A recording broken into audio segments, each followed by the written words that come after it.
ሰላም እንዴት አመሻችሁ ውዴ ስለ አርሰናል ዩቲዩብ ቻናል አድማጭና ተመልካቾቻችን እንዴት ቆያችሁን? ዛሬ ማክሰኞ ምሽት ላይ እንገኛለን። ስለ አርሰናል ቀኑ ሙሉ ሲዘዋወሩ የዋሉ መረጃዎችን የምናደርሳችሁ ይሆናል። ክለባችን አሁን ላይ በወጡ መረጃዎች ሞርጋን ሮጀርስ ጋር በግል ጥቅማ ጥቅም ሊስማማ እንደሆነ እየወጡ ያሉ መረጃዎች ያመላክታሉ። አርሰናል ለሜክሲኮ ታለንት ጂልቤርቶ ሞራ የዝውውር ጥያቄ አቅርቧል። እንደዚሁም ቡካዮ ሳካ አዲስ ታሪክ ሊሰራ ተቃርቧል። ስለዚህ እንዲሁም ስለ ሌሎች መረጃዎች ቀጥለን የምናቀርብላችሁ ይሆናል። ሰብስክራይብ እንዲሁም ላይክ በማድረግ አብራችሁን ቆዩ። ቡካዮ ሳካ በዓለም ዋንጫው ከ96 ታሪክ ውስጥ ቡካዮ ሳካ በዓለም ዋንጫው የ96 ዓመት ታሪክ ውስጥ ለአንድ የእንግሊዝ ተጫዋች ያደረገውን ከፍተኛ አሲስት ክብረ ወሰን ለመስበርና ታሪክ ለመስራት የቀረው አንድ አሲስት ብቻ ነው። በውድድሩ ላይ እስካሁን የተጫወተው 180 ደቂቃዎችን ወይም ኦልሞስት 2 ጨዋታዎችን ሲሆን በአሁኑ ሰዓት ግን በከባድ ጉዳት ውስጥ ይገኛል ቡካዮ ሳካ። ነገር ግን ቀጣይ አንድ አሲስት የሚያደርግ ከሆነ ቡካዮ ሳካ ከ96 ዓመት በኋላ በእንግሊዝ ታሪክ ተይዞ የነበረውን ሪከርድ የሚሰብር ይሆናል። በሌላ ዜና ዊሊያም ሳሊባ የሰጠው አስተያየት አለ። እውነቱን ለመናገር የዓለም ዋንጫውን ወደ ላይ ከፍ አድርጎ የሚያነሳው ሰው እኔ እንደሆነ እፈልጋለሁ። ሁላችንም ወደ አርሰናል ስንመለስ እንደ ትልቅ ሰው ቢግ ቦይ ሆኜ የመልበሻ ክፍል ውስጥ መግባት እፈልጋለሁ። የዓለም ዋንጫ አሸናፊ እኔ መሆኔን ለሁሉም ሰው ማስታወስ እፈልጋለሁ። አሁንም በውድድሩ ላይ የቀሩ በርካታ የአርሰናል ተጫዋቾች አሉ። ስለዚህ ሁላችንም በጥሩ መንፈስ እርስ በርስ እየተፎካከርነው ያሸነፍነው ማንኛውም ተጫዋች ለንደን ስንመለስ በእርግጠኝነት የመጎረር መብት ይኖረናል ሲል እንደ ቀልድ አስመስሎ ዓለም ዋንጫውን የማንሳትና ትልቅ በፈረንሳይ ታሪክ ውስጥ ትልቅ ታሪክ የመጻፍ ፍላጎት እንዳለው ተናግሯል። በሌላ ዜና ክለባችን የሜክሲካዊ ትልቅ ጋዜጣ ኢል ዩኒቨርሳል እንደዘገበው ክለብ ቲዋና የ17 ዓመቱን ኮከብ ጊልቤርቶ ሞራና ወደ አውሮፓ ለመሸኘት ዝግጅቱን አጠናቋል። ክለቡ ለተጫዋቹ 21.3 ሚሊዮን ዩሮ የውል ማፍረሻ ያስቀመጠ ሲሆን አርሰናልና ሊቨርፑል ይህንን ሂሳብ ከፍለው ተጫዋቹን የግላቸው ለማድረግ የክለቡን ጥያቄ ለማሟላት ከሌሎች የበለጠ ዝግጁ የሆኑት ክለቦች ናቸው ሲል ዘግቧል።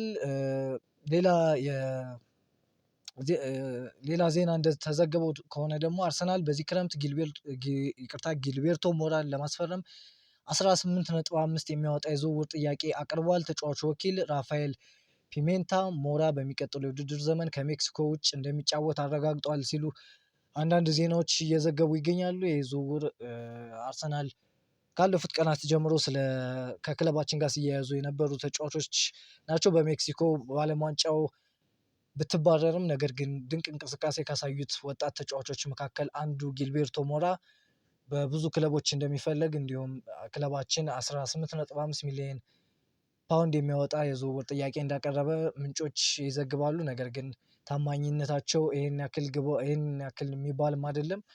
በሌላ ዜና ደግሞ ትላንት ሚካኤል ሜሪኖ ስፔን ከፖርቹጋል በነበራት ጨዋታና 1-0 ስፔን በረታችበት ጨዋታ የማሸነፊያዋንና ብቸኛዋን ጎል ያስቆጠረው የክለባችን ተጫዋች ሚካኤል ሜሪኖ በሉዊስ ዴላ ፎንቴ ተደንቋል። ሉዊስ ዴላ ፎንቴ ከተቀመጠበት ቦታ ወጥቶ ስፔንን የማሸነፊያ ግብ ያስቆጠረው ሚካኤል ሜሪኖን በተመለከተ ሚካኤል ሜሪኖ ፈጽሞ አያሳፍረንም፣ በአውሮፓ ሻምፒዮና ዋንጫ እንድናሸንፍ መርቶናል እና ዛሬም እንደተለመደው በትልቅ ጊዜያትና አጋጣሚዎች መገኘቱን ያረጋግጣል። በሁሉም መልኩ ድንቅ ተጫዋች ነው እና ሁልጊዜ ከምደግማቸው ተጫዋቾች መካከል በዓለም ላይ ባሉ ቦታዎች ላይ ምርጥ ተጫዋቾች ናቸው።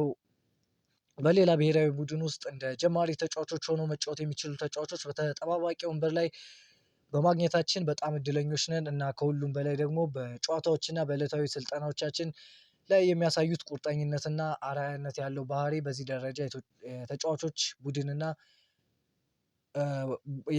ቡድን መኖሩ ለእኛ ትልቅ ኩራት ምንጭ ነው ሲል ሉዊስ ዴላ ፎንቴ አስተያየቱን ሰጥቷል። ቡካዮ ሳካ በአርሰናል የቡድን አጋሮቹ በዓለም ዋንጫ ውድድር ላይ ስለሚያደርጉት ጨዋታ አርሰናል ለዓለም ዋንጫ ስንለቅ ሁላችንም ስለ አንድ ነገር ቀልደናል። ምንም ይሁን ምን ዋንጫውን በአርሰናል ተጫዋች ማሸነፍ እንዳለበት፣ በተመሳሳይ ጊዜ ሁላችንም ማን ምርጡ እንደሆነ ማረጋገጥ ፈልገን ነበር። ከእንግሊዝ ጋር ያለን ሁሉ ወደ ቤቴ ለማምጣት ሁሉን ነገር እየሰጠን ነው። ሚካኤል ሜሪኖ እና ዴቪድ ራያ ለስፔን እየተዋጉ ነው። ዊሊያም ሳሊባ ከፈረንሳይ ጋር ይወዳደራል። ትሮሳርድ ቤልጅየምን ይዞ እየተጓዘ ነው እና በዚህ ውድድር ላይ አሁንም ያሉ እያንዳንዱ የአርሰናል ተጫዋቾች በተመሳሳይ ህልም እያሳደድን ነው። ግን ብትጠይቁኝ ወደ ቤቴ የምመለሰው የት እንደሆነ ሁላችንም እናውቃለን ሲል አስተያየቱን ሰጥቷል። ሚካኤል ሜሪኖ ከትላንትናው ጨዋታ በኋላ አስተያየቱን ሰጥቷል። ይህንን ማድረግ የነበረብኝ እኔ ነበርኩ፣ የአርሰናሉ ልጅ። እኛ ሻምፒዮኖች ነን። ሻምፒዮኖች ደግሞ የሻምፒዮንነት ጊዜያትን ይፈጥራሉ። ወደ ሜዳ ስንገባ የቀረው 10 ደቂቃ ብቻ እንደሆነ እናውቅ ነበር። ነገር ግን ምን ማድረግ እንዳለብኝ በትክክል አውቅ ነበር። በአርሰናል ውስጥ እነዚህ ሁኔታዎች ላይ ሁልጊዜ እንሰራለን። በመጨረሻዎቹ ደቂቃዎች ቢሆን ተስፋ አንቆርጥም። በመጨረሻ ሰዓት አሸናፊ ግቦች ማስቆጠር የአስተሳሰባችን አካል ሆኗል። ዛሬ ማታም ያንኑ አስተሳሰብ ወደ ስፔን ቡድን ይዤው መጥቻለሁ። ልዩ ጊዜ ነበር፣ ነገር ግን አሁን ትኩረታችን በሚቀጥለው ጨዋታ ላይ ነው ሲል ምን አይነት ሜንታሊቲ በአርሰናል ቡድን እንደተገነባና ያንን ሜንታሊቲ ወደ ስፔን ብሔራዊ ቡድን ይዞት እንደመጣ ሚካኤል ሜሪኖ አስተያየቱን ሰጥቷል። በሌላ ዜና ዛሬ ላይ በስፋት እናንተም ሌላ ቦታች ጋር አይታችሁት ይሆናል። ገነር ብሎግ ይዞት እንደወጣው መረጃ ከሆነ ሊድስ ኮንትራቱ ከተጠናቀቀ በኋላ አርሰናል የኤሊያን ሜዝሌን ለማስፈረም ከስምምነት ደርሷል የሚል ዘገባ የአትሌቲኩ ዘጋቢ ገነር ብሎግ ዘግቧል። ግብ ጠባቂው ክለባችንን በነፃ ዝውውር የሚቀላቀል ይሆናል። ኤሊያን ሜዝሌን በተለይ በፕሪሚየር ሊግ እያለ ከሊድስ ዩናይትድ ጋር የምናውቀው ነው። አሁን ላይ 26 ዓመቱ ሲሆን 1.97 ሴንቲሜትር የሚረዝመው ኤሊያን ሜዝሌል ባለፈው የውድድር ዓመት በሊድስ ያሳለፈ ቢሆንም በዚህ የውድድር ዓመት ግን ከኮንትራት ነፃ ሆኗል። ነገር ግን ባለፈው የውድድር ዓመትም በተለይ በደጋፊዎች እየተተቸ የሚገኘው ክለባችን ጋር እንደ ሶስተኛ ግብ ጠባቂ ነው የመጣ ቢባልም በሊድስ ዩናይትድ ሶስተኛ ተጠባባቂ ነበር እና ምን ያክል ለውጥ ያመጣል የሚለው በክለባችን ደጋፊዎች ይህ ዝውውር ትንሽ እየተተቸ ነው የሚገኘው። ሚላን ኤዝሌር ሶስተኛ አማራጭ ግብ ጠባቂ ሆኖ ነው የሚመጣው። ነገር ግን ኬፓ አሪዛባላጋ ሊለቅ ይችላል ሲል ገነር ብሎግ አክሎም ዘግቧል። አሌክስ ክሩክም እንደዘገበው ኬፓ ከአርሰናል እንደሚለቅ ይጠበቃል የሚል መረጃ ነው የዘገበው። አርሰናል ኬፓ አሪዛባላጋን ለቆ ኤሊያን ሜዝሌርን በተጠባባቂነት የሚያመጣ ከሆነ እኔ ምንድነው የሚባለው አልሸሹም ዞር አሉ የሚባል ዝውውር ነው። ምክንያቱም አሁንም የሚያስፈልገን ምናልባት ዴቪድ ራያ ቢጎዳ እሱ ሲወጣ ደግሞ እረፍት ማግኘት ስላለበት እሱን ሙሉ ለሙሉ መተካት ባይችል እንኳን በሱ ደረጃ ሊፎካከር የሚችል ተጫዋች ነው የሚያስፈልገን።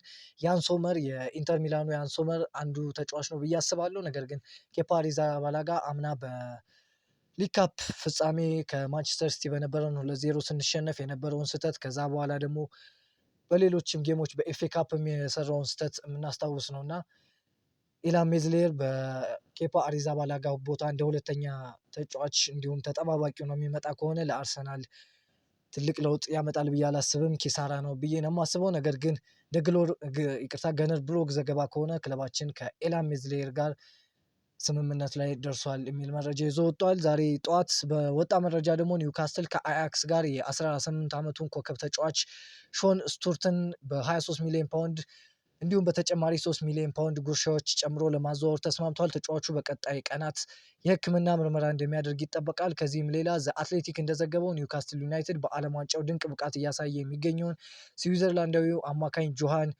ሞንዛምቢን ለማዘዋወር ከፍራይበርግ ጋር ንግግር ጀምሯል የሚሉ መረጃዎች ወጥተዋል። ብሩኖ ጊማሬሽ ከክለባችን ጋር መያያዙ የሚታወቅ ነው። ኒውካስትል ዩናይትድ በዛ ቦታ 2 ተጫዋቾችን ለማስፈረም አንዱን ኦልሬዲ ያስፈርሟል፣ ሁለተኛውን ለማስፈረም እየሰራ ነው የሚገኘው። ይህም ማለት ምናልባት ብሩኖ ጊማሬሽ የሚለቅበትና ወደ ክለባችን የሚመጣበት እድል ሰፋ ያለ እንደሆነ እየተዘገበ ነው የሚገኘው። በሌላ ዜና ኦዲጋርድ በአርሰናል ቤት እጅጉን ደስተኛ ነው። ስለመልቀቅ እያሰበ አይደለም። አሁን ሙሉ ትኩረቱ ኖርዌይ በዓለም ዋንጫው እያደረገችው ባለው ተሳትፎ ላይ ነው ሲል ገነር ብሎግ አክሎ ገልጿል።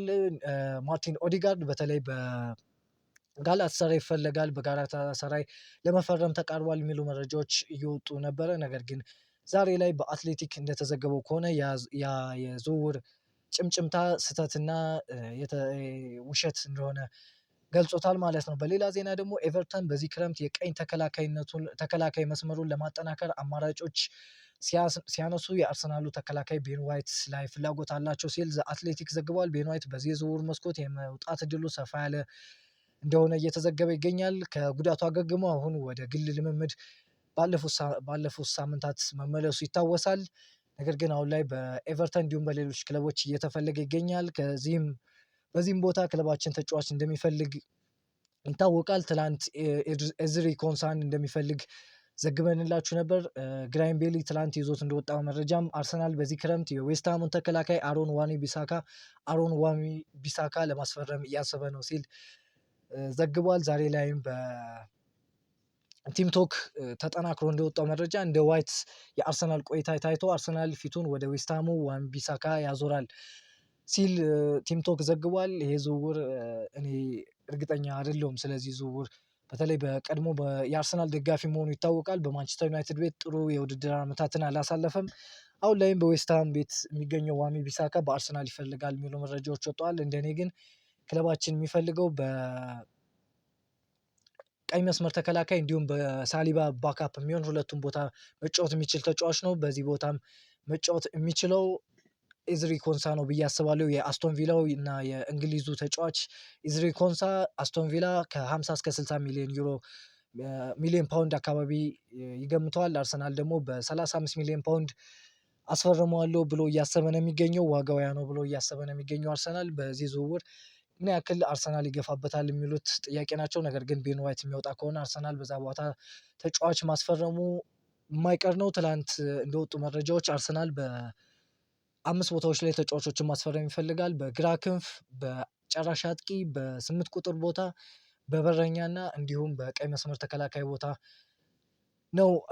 ዛሬ ላይ ሌላ እንደወጡ መረጃዎች ከሆነ ራውል አሴንሲዮ ቤን ዋይት ሊተኩ ከሚችሉ አማራጮች አንዱ ነው። የሪያል ማድሪዱ ተከላካይ አሁን ላይ አርሰናል እያጤናቸው ካሉ ተጫዋቾች ውስጥ ይገኛል የሚሉ መረጃዎች ወጥተዋል። በተለይ ባለፈው ሳምንት ሃንድ ኦፍ አርሰናል ይዞት እንደወጣ መረጃ አርሰናል ኤዝሪ ኮንሳ እና በላኩዋ ላይ እንዲሁም ሌሎች የተከላካይ መስመር ተጫዋቾችን እያየ እንደሚገኝ ዘግበው ነበር። አሁን ላይ እንደወጡ መረጃዎች ከሆነ አርሰናል ራውል አሴንሲዮን የሪያል ማድሪዱን የቀኝ መስመር ተከላካይ እያየ እንደሚገኝ የሚገልጹ መረጃዎች ወጥተዋል። በሌላ ዜና ቢልድ እንደዘገበው ከሆነ ባየር ሊቨርኩሰን አርሰናል ክሪስታል ኩፋኔን ለማስፈረም ያላቸውን ፍላጎት ያውቃሉ። ማርቲኔሊ ወይም ጄሱስ የሚለቁ ከሆነ ኩፋኔ የአርሰናል የመጀመሪያ ምርጫቸው ነው። ተጫዋቹ በቻምፒየንስ ሊጉ ጥሎ ማለፍ ከአርሰናል ጋር ባሳየው ድንቅ ብቃት ምክንያት ክለቡ መልማዮች ትኩረት ስቧል የሚሉ መረጃዎች ወጥተዋል። ቶም ካንተን ሚዲያ እንደዘገበው ከሆነ አርሰናል በዚህ ወር መጨረሻ ላይ አዲሱ የውድድር ዘመን ዝግጅቶቹን ይጀምራል። ይህም ባለፈው የውድድር ዘመን መራዘሙን ተከትሎ አብዛኞቹ የፕሪሚየር ሊግ ተቀናቃኞች ዘግየት ብሎ እንዲጀምር ያደርገዋል። አርሰናል በዚህ ወር አጋማሽ ላይ የቅድመ ውድድር ዘመን ልምምዱን ይቀጥላል። በዚህ ወር አጋማሽ ላይ በዓለም ዋንጫ ተሳተፉ ወይም ተጨማሪ እረፍት ያገኙ ተጫዋቾችን በክለቡ ለመቀላቀል ይመለሳሉ።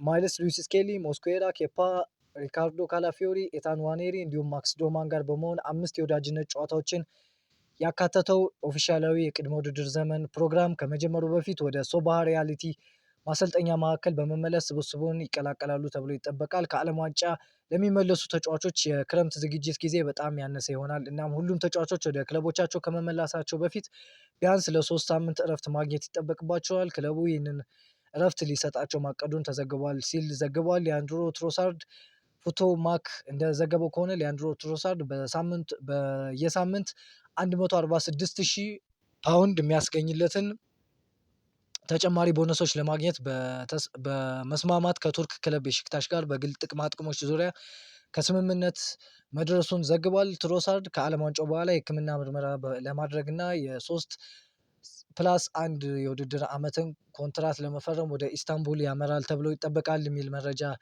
ዘግቧል። ይህ ዝውውር ወደ መጠናቀቁ እየተቃረበ ይመስላል። ፋብሪዚዮ ሮማኖ አሁን ከመሸ ያወጣው መረጃ አለ። አርሰናል በሚቀጥሉት ሳምንታት ስራ ይበዛበታል። አርሰናል እና በሞርጋን ሮጀርስ መካከል የግል ውሎችን በተመለከተ ከስምምነት ለመድረስ ተቃርበዋል ሲል ፋብሪዚዮ ሮማኖ ዘግቧል። ክለባችን አርሰናል ከተጫዋቹ ጋር ከተስማማ በኋላ ወደ አስቶን ቪላ የይፋዊ የዝውውር ጥያቄ እንደሚያቀርብ ይጠበቃል። ፋብሪዚዮ ሮማኖ ሲቀጥልም በግራ ክንፍ አጥቂ አርሰናል በዚህ የዝውውር መስኮት በእርግጠኝነት ያስፈርማል ሲል ማረጋገጫ ሰጥቷል። ለዛሬ የነበሩ መረጃዎች እነዚህን ይመስላሉ። ስለተከታተላችሁ እናመሰግናለን። ለዚህ ዩቲዩብ ቻናል አዲስ ከሆናችሁ ሰብስክራይብ እንዲሁም ላይክ ያላችሁን ሀሳብ አስተያየት ኮሜንት ጋር በማስቀመጥ አግዙን። ስለነበረን ቆይታ በጣም እናመሰግናለን። እንወዳችኋለን። ደህና ደሩ። ቻው